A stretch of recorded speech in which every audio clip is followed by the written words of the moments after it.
Karon adlaw sa Huwebes sa ikakatluan nga semana sulod sa tuig.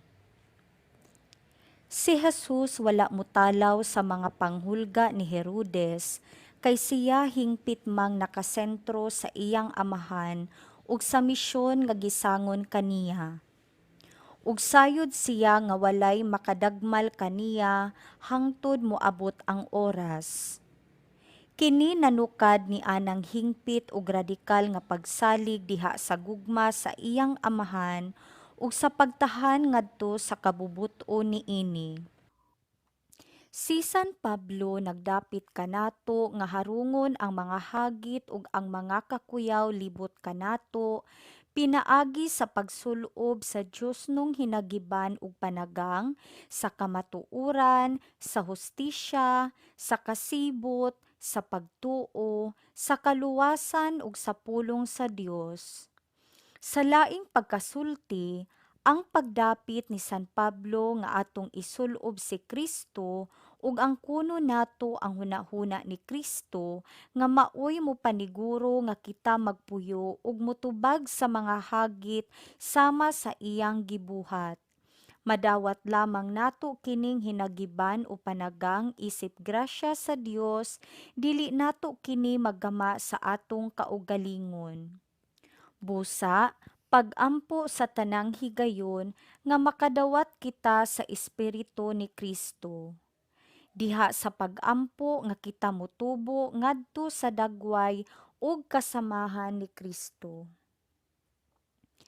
Pamalandong, andam ba ako nga magpuyo ug motubag ni anang mga hagit sama sa gibuhat ni Kristo? Unsa may makapatalaw nako sa pagtuman niini? Pagbasa gikan sa sulat ni San Pablo ngadto sa taga-Efeso.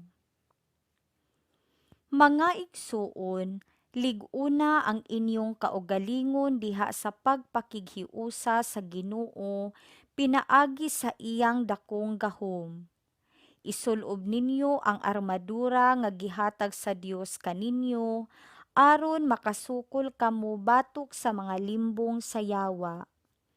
Kay wala kita makig-away batok sa mga tawo, kundili batok sa mga daotang espirituhanong gahom diha sa kalangitan, sa mga hari, sa mga anaa sa gahom, ug sa pangulo ni ining kalibutana sa kangitngit.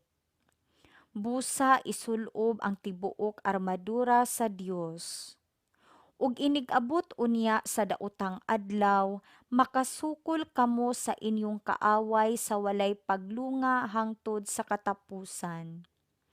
Busa pangandam kamo.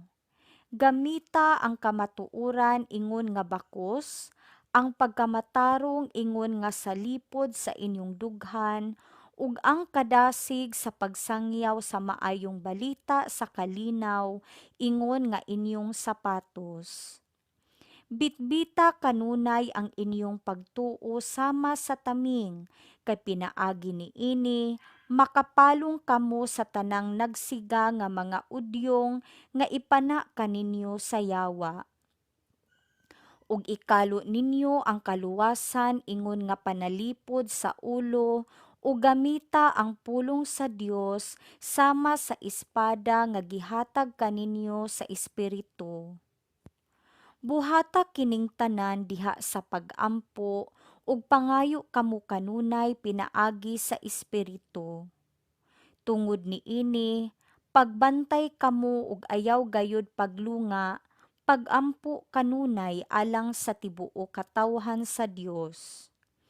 Ug pagampo usab kamo alang kanako, aron ang Dios maghatag kanakog mensahe sa akong pagwali ug aron magsulti ako sa walay ko kahadlok sa tinago sa ebanghelyo, tungod niining maong ebanghelyo nahimo akong imbahador bisan ania ako karon sa karsel. Busa pagampo kamo nga magmaisog ako sa pagwali niini, kay kini gikinahanglan gayud. Ang pulong sa Ginoo. Salmo responsoryo. Daygon ang Ginoo ang akong bato. Daygon unta ang Ginoo akong bato, nga nagbansay sa akong mga kamot alang sa away, sa akong mga tudlo alang sa gubat. Daygon ang Ginoo ang akong bato. Ang akong dalangpanan ug akong kuta, akong malig-ong salipdanan, akong manluluwas, ang akong taming nga akong gisaligan, nga nagabadlong sa katawhan ubos kanako. Daygon ang Ginoo ang akong bato. O Dios, awitan ko ikaw ug bag-ong awit, sa lira nga may napulo ka kuldas awitan ko ang imong kadayganan. Kanimo nga nagahatag og kadaugan sa mga hari ug nagaluwas kang David imong sulugoon. Daygon ang Ginoo ang akong bato. Pagbasa gikan sa santos nga ebanghelyo sumala ni San Lucas. Niadtong higayuna, may pipila ka mga Pariseyo nga miadto kang Hesus ug miingon kaniya, kinahanglan mo pahawa ka dinhi ug muadto sa ubang dapit kay si Herodes buot mupatay kanimo. Si Jesus mitubag, adtua og suginli kanang milo. Naghingilin ako sa mga yawa ug nag-ayo sa mga masakiton karon ug ugma, ug sa ikatulo ka adlaw akong tapuson ang akong buluhaton. Apan magpadayon ako sa akong panaw karong adlawa, ugma ug sa sunod nga adlaw, dili maayo ang usa ka propeta nga patyon gawas sa Jerusalem. Jerusalem, Jerusalem, imong gipamatay ang mga propeta ug gibato ang mga sinugo nga gipadala sa Dios kanimo.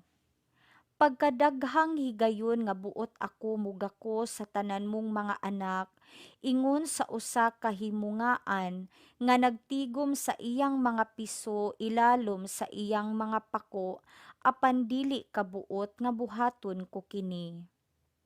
Karon ang imong balay biyaan sa hingpit.